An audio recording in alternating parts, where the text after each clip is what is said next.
नमस्कार। मैं स्वागत करता हूं अरविंद कुमार साहू मेरे यूट्यूब चैनल में। आज का टॉपिक है इन्फ्लेशन, यानी कि कोई भी प्रोडक्ट या सर्विस का रेट बढ़ना, उसको बोलते हैं इन्फ्लेशन। इन्फ्लेशन का डिटेल्स चलिए देखते हैं। Inflation is the rate of increase in price over a given period of time. Inflation एक रेट है जो कि कोई भी प्रोडक्ट या सर्विस का रेट बढ़ता है, जिसको called inflation. Inflation is typically a board measure such as the overall increase in price or the increase in the cost of living in a country. Inflation एक मेजरमेंट है जिसमें कि कोई भी प्रोडक्ट या सर्विस का रेट बढ़ता है और उसमें आपका जो है जीने का कॉस्ट बढ़ता है या कमता है। ठीक है, बढ़ता है हमेशा। ठीक है, inflation is the rate at which price for goods and service rise। Inflation एक रेट है जिसमें कि कोई भी प्रोडक्ट या सर्विस का रेट बढ़ता है over a period of time. It is sometime classified into three types. Inflation को तीन भाग में विभाजित किया गया है। फर्स्ट है डिमांड पुल इन्फ्लेशन। कोई भी प्रोडक्ट या सर्विस का अगर डिमांड बढ़ गया है तो उसमें उसका रेट बढ़ेगा ही बढ़ेगा, जिस कॉल्ड डिमांड पुल इन्फ्लेशन।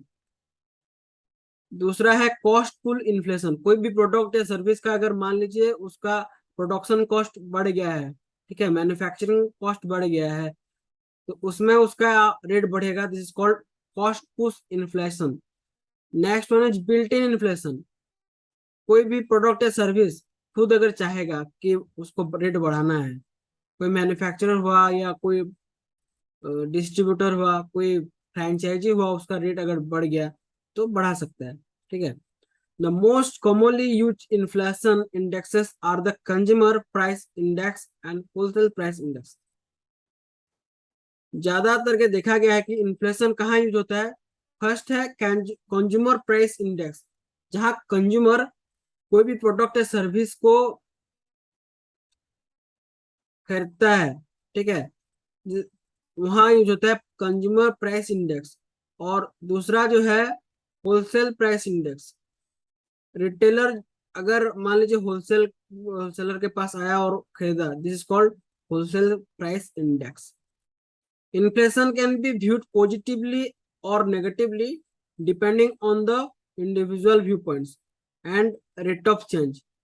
इन्फ्लेशन को आप पॉजिटिवली भी देख सकते हो या नेगेटिवली देख सकते हो, आपके हिसाब से। ठीक है, those with tangible assets like property or stock commodity may like to see some inflation that rises their value or of their assets। बहुत सारे टेंजिबल एसेट्स जैसे कि कोई प्रॉपर्टी हुआ, जमीन हुआ या कोई स्टॉक हुआ, उसमें जो है रेट बढ़ता ही बढ़ता है। ठीक है, over a period of time. कुछ समय बाद कोई मान लीजिए आप 1 लाख का जमीन खरीदे हो, ठीक है, उसका रेट कभी कमेगा नहीं, बढ़ेगा। ठीक है, 1 लाख का वैल्यू आगे चल के 10 लाख भी हो सकता है, 12 लाख भी हो सकता है, 1 करोड़ भी हो सकता है। This is called inflation. आपने सुना होगा, ठीक है, रॉयल एनफील्ड जो बाइक है उसका मान लीजिए 2010 में आप मान लीजिए कोई स्टॉक खरीद लिए हो, ठीक है, उसका वो स्टॉक का प्राइस बढ़ेगा ही बढ़ेगा, और बढ़ा भी है। 1-2% नहीं, 100% बढ़ा है। ठीक है, this is called inflation. Next देखेंगे व्हाट कॉजेस इन्फ्लेशन। इन्फ्लेशन होने का क्या कारण है। फर्स्ट है inflation is a measure of the rate of rising price of goods and service in an economy. कोई भी देश, ठीक है, अगर डेवलप कर रहा है तो उसका जो है इन्फ्लेशन रेट भी बढ़ेगा ही बढ़ेगा। ठीक है, कोई चीज का ज्यादा से ज्यादा यूज हो रहा है तो उसका रेट भी बढ़ने बढ़ना स्वाभाविक है। Inflation can B occur when price rise due to increase in production cost such as raw material and wages. Inflation क्यों होता है, चलिए देखते हैं और भी, ठीक है। मान लीजिए कोई भी चीज का प्रोडक्शन कॉस्ट, मैन्युफैक्चरिंग कॉस्ट बढ़ गया तो उसमें इन्फ्लेशन बढ़ता है। Such as raw material and wages, कच्चा माल और जो है कच्चा माल मान लीजिए बहुत ज्यादा रेट में बढ़ रहा है, मिल रहा है, तो उसमें इन्फ्लेशन बढ़ेगा ही बढ़ेगा, ठीक है। A surge in demand for product and services can cause inflation as consumer are willing to pay more for the product.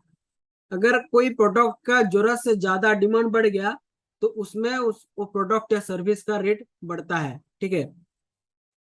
Next देखेंगे what what is the effect of inflation. Inflation क्यों, inflation की वजह से क्या क्या effect पड़ता है, चलिए देखते हैं।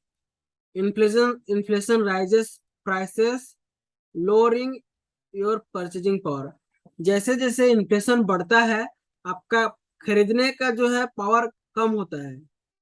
Inflation also lowers the value of pension, savings and treasury notes.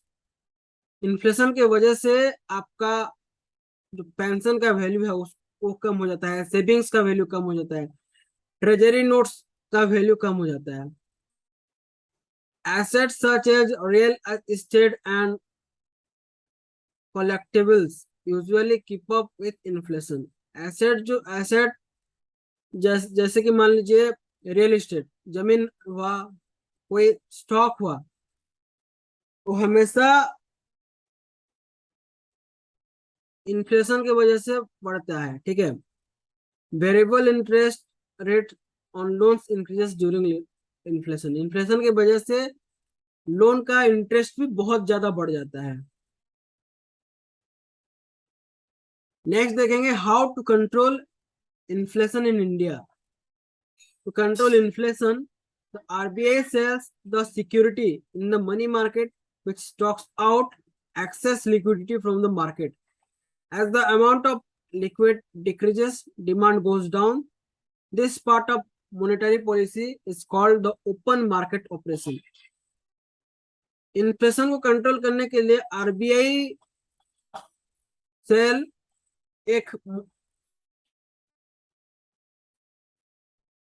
एक नियम बनाते हैं जिसमें कि जो है एक्सेस जो एक्सेस जो लिक्विडिटी है, जिस चीज का डिमांड बहुत ज्यादा है उसको कम करने में वो नियम बनाते हैं। As the amount of liquid cash decreases, demand goes down.